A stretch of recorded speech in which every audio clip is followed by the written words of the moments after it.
یہ کہانی ہے ایک جنگل کی جہاں سارے جانور بہت خوش خوش رہتے تھے، ایک ساتھ رہتے تھے، ایک ساتھ کھاتے تھے، ایک ساتھ گھومتے پھرتے تھے، سارے کام وہ ایک ساتھ کرتے تھے۔ ان سارے جانوروں میں بہت یکجہتی تھی، جو کرتے مل کر کرتے تھے۔ کسی دوسرے جنگل کے جانور کو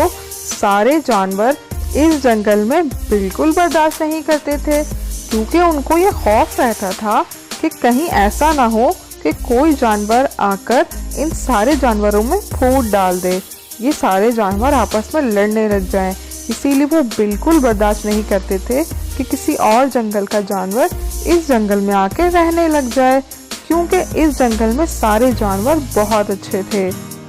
سوائے ایک کے۔ وہ ایک کون تھا؟ وہ ایک تھی لومڑی،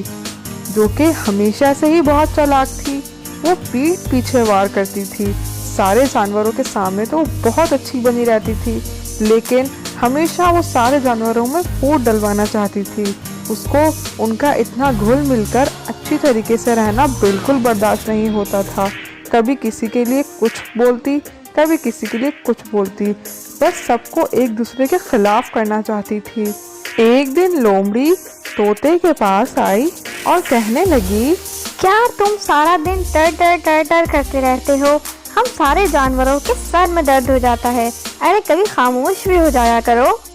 طوطا لومڑی کی یہ بات سن کر کچھ کہتا اس سے پہلے ہی لومڑی بول پڑی، ارے پیارے مٹھو، پریشان نہ ہو، ایسا میں نہیں کہہ رہی، بھلا تمہارے بولتے رہنے سے میرے سر میں کیا درد ہوگا؟ ایسا تو میں نے کوئل کو بولتے ہوئے سنا ہے، کیونکہ سارے جانور اس کی آواز کو بہت پسند کرتے ہیں، لیکن تمہاری آواز کو شاید اتنا پسند نہیں کرتے۔ یہ کیا کہہ رہی ہو لومڑی تم؟ میں نے آج سے پہلے ایسی بات کبھی نہیں سنی، بلکہ سب تو مجھے پسند کرتے ہیں، مجھ سے بات کرنا پسند کرتے ہیں، بلکہ کہتے ہیں کہ میں ایک بہت اچھا دوست ہوں۔ لومڑی نے کہا،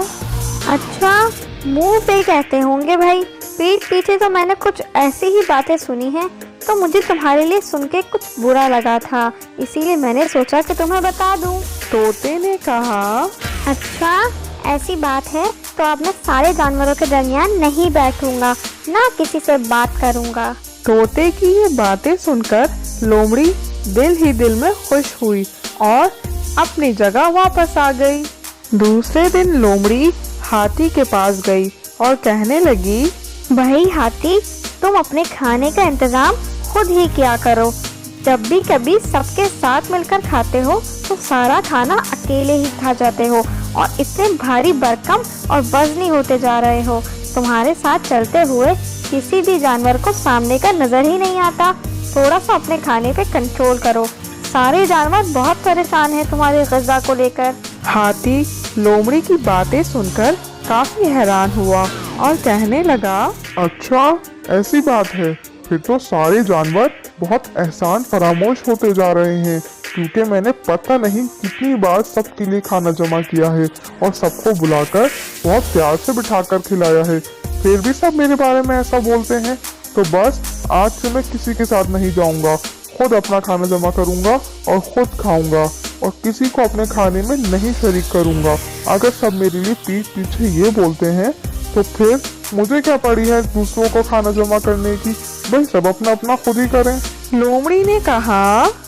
نہیں نہیں ہاتھی، تم اتنا ناراض مت ہو، ایسا تو مجھے چوٹیوں نے کہا تھا، وہ کہہ رہی تھی کہ ہاتھی اتنا کھا جاتا ہے کہ اس کو کچھ پتہ ہی نہیں چلتا، وہ ہماری کتنی ساری چوٹیوں کو مار ڈالتا ہے، اس کو بالکل نہیں دکھتا کہ ہم زمین پر ہیں، وہ کھا کھا کے اور بڑا ہوتا جا رہا ہے، باقی سارے جانوروں کا اس سے کوئی قصور نہیں ہے۔ ہاتھی نے کہا، نہیں، ابھی تم نے ہی تو کہا ہے کہ میں کھا کھا کے اتنا بڑا ہوتا جا رہا ہوں کہ میرے ساتھ چلتے ہوئے جانوروں کو سامنے کا نظر ہی نہیں آتا، تو اب میں بھلا کیوں کسی کے ساتھ جاؤں؟ سب اپنا اپنا شکار خود کریں، خود کھائیں اور خود مزے سے زندگی گزاریں، میں کیوں کسی کے بیچ میں آؤں؟ ہاتھی کو ناراض کر کے لومڑی بہت خوش تھی، وہ آہستہ آہستہ سارے جانوروں کے دل ایک دوسرے سے خراب کرتی جا رہی تھی، وہ اپنے مقصد میں کامیاب ہوتی جا رہی تھی، وہ شروع سے ہی جلتی تھی سب کا اتنا خوش رہنے سے،